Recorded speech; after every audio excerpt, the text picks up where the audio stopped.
ٹھیک، دوسرے دن بالکل آپ فوج کے خلاف کیوں بولتے ہیں؟ فوج نہ ہو تو بھارت پاکستان کو ہڑپنا اب تک کر جاتا.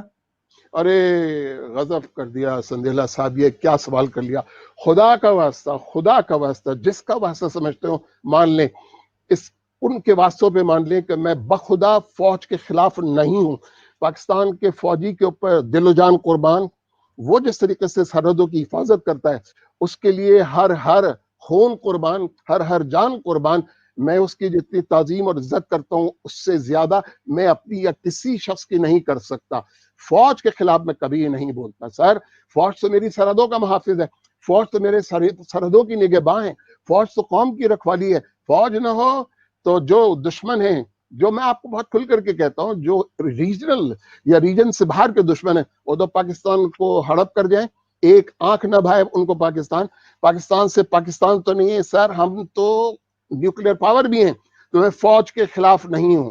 ہاں، جن کے میں خلاف ہوں سنیے، بار بار میں کہتا ہوں اس کو سنیے. اچھا کیا آپ نے سوال مجھ سے کر لیا، اس لیے کہ میں پاکستان کے ان فوجی حکمرانوں کا خلاف ہوں، میں پاکستان کے ان فوجی جرنیلوں کے خلاف ہوں، میں پاکستان کے ان طالع ازماں جرنیلوں کے خلاف ہوں جو پاکستان کی جمہوریت کو کھا گئے، جنہوں نے آئین کو پھاڑ کر کے پھینکا، کہا کہ یہ 12 صفحات کا ٹکڑا ہے، میں جب چاہوں اس کی دھجیاں بھی کر دوں. جنہوں نے کہا کہ یہ کیا بیچتا ہے، جو نکل کر کے آتا ہے چلا آتا ہے، 90 دن میں الیکشن کرائیں گے، 9 10 سال نہیں ہوتے. 1956 سے یہ جو سندھیلا صاحب سلسلہ چلا ہے نا، ان جرنیلوں کا جو کہ پوری جمہوریت کو کھا گئے، جنہوں نے پارلیمان پہ اوپر کبھی یقین نہیں کیا، میں ان فوجی جرنیلوں کے خلاف ہوں. قسم خدا کی، وعدہ لا شریک اللہ، میں فوج کے خلاف نہیں ہوں، نہ تھا نہ ہوں گا. فوج یار واحد ملک ہے، ہم جوہری طاقت ہے، اور میں فوج کے خلاف میں نہیں ہوں. میں ان دوبارہ بتا ہی دیتا ہوں، ان طالع ازماں فوجی جرنیلوں کے خلاف ہوں جنہوں نے اس ملک کے اوپر ماشاء اللہ مسلط کیا، 90 دن کے بہانے 9 10 سال حکومت کی، اور جا کر کے ہاتھ اور بازو دکھائے، دیکھو میری طاقت میں کیا ہوں. میں ان تمام جرنیلوں کے خلاف ہوں. لیکن اس کا یہ مطلب نہیں ہے کہ سیاستداں دودھ کے دھلے ہوئے ہیں. اس کا یہ مطلب بھی نہیں ہے کہ وہ باوضو بیٹھے ہوئے ہیں یا انہوں نے غلط حرکتیں نہیں کی ہیں. وہ جو کچھ بھی ہیں، جیسے بھی ہیں، لیکن میں جمہوریت پر، پارلیمان پر یقین رکھتا ہوں. پارلیمان میں سے ہی کوئی ایک نظام نکلے گا، صحیح ہوگا. میں موروثی سیاست کو بھی ماننے کے لیے، قبول کرنے کے لیے تیار ہوں. لولی ہو لنگڑی ہو، اسی میں سے نظام نکلے گا. یہ نظام ٹھیک ہو کر کے رہے گا. میں فوج کے خلاف نہیں ہوں، ان جرنیلوں کے خلاف ہوں، ان طالع ازماں جرنیلوں کے خلاف ہوں جو ملک کو کھا گئے. جو پورا، میں تو بار بار ایک جملہ کہتا ہوں، اگر آپ اجازت دیں تو میں اس کو دہرا دوں. Please go head.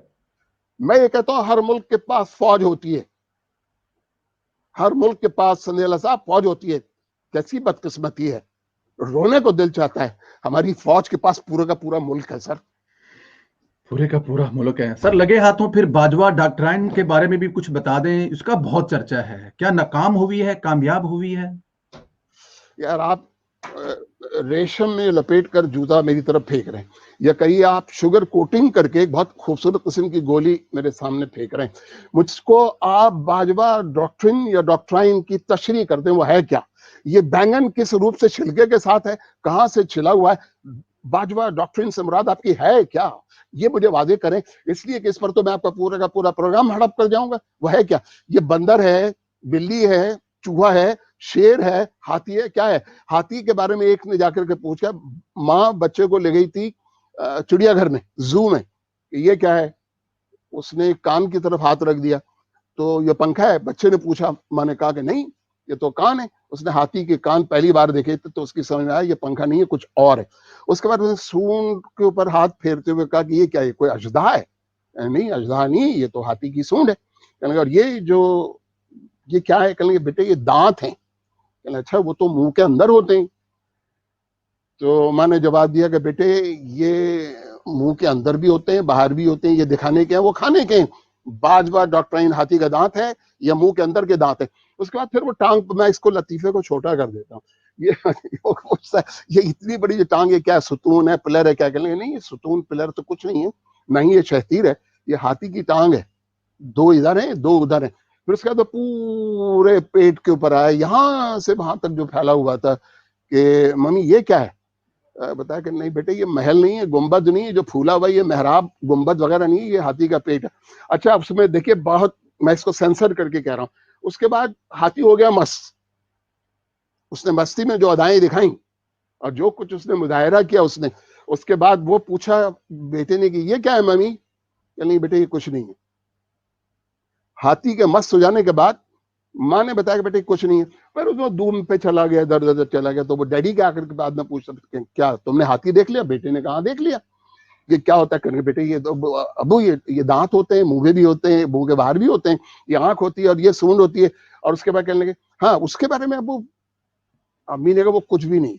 کہنے لگے بیٹے وہ امی کے لیے کچھ بھی نہیں ہوگا. پتہ نہیں میں آپ کو اپنی بات سمجھا پا رہا ہوں نہیں پا رہا, سمجھ رہا ہوں. کیا ڈاکٹرائن میں اس نے کیا کہا کہ مجھے آپ اس کی تشریح کر دیں وہ ہے کیا, تو پھر میں آپ کے بات کا جواب دے سکوں گا. اس طریقے تو سر آپ تو ایسے سوال کر رہے ہیں مجھ سے, مجھے ایسا لگ رہا ہے کہ آج کے بعد آپ نے پروگرام نہیں کرنا یہ والا. سر پروگرام کرنا نہیں کرنا, لیکن جو میں جس سیٹ پہ بیٹھا ہوں, جو میرے سوال ہیں وہ تو مجھے کرنے چاہیے. اب اس کے کریں بعد کیا ہے وہ کریں کریں بالکل کھول کے کریں, کھل کے کریں, کھول کے کریں, جیسے چاہیں کریں. آخری سوال ہے اسی سلسلے میں, یہ کمپنی اور کتنا چلے گی, نہیں چلے گی یا بہت لمبا چلے گی؟ سہیل وڑائچ کو آپ نے بڑی خوبصورتی کے ساتھ استعمال کیا, جو اپنا لے کر کے آئے تھے یہ کمپنی نہیں چلے گی. اس کے بعد نذیر سے لے کر کے, نذیر صاحب سے لے کر کے انڈیا کے کارٹونسٹ نے بھی اس کے اوپر بنایا تھا. یہ کمپنی چلے گی نہیں چلے گی, اس کے اوپر بھی ایک عجیب بحث چلی ہے. پاکستان سے زیادہ انڈیا میں چلی ہے, اور اس قدر خوبصورت ہے وہ کیپشن کہ چلے گی یا نہیں چلے گی, جتنے منہ ہیں اتنی باتیں ہیں. میں آپ کو جو بتا سکتا ہوں وہ یہ کہ پاکستان میں پاکستان چلے گا. قائد اعظم رحمت اللہ محمد علی جناح نے کہا تھا no power on earth can wipe out Pakistan. تو یہ مملکت خدا داد تو سر یہ رہنے کے لیے بنی ہے, اس کو مٹایا نہ جا سکے گا. یہ کمپنی سے مراد آپ کی کیا ہے؟ کمپنی سے مراد اگر موجودہ رجیم ہے یہ تو نہیں چلے گی. کمپنی سے مراد آپ کی اگر اسٹیبلشمنٹ ہے تو یہ تو نہیں چلے گی.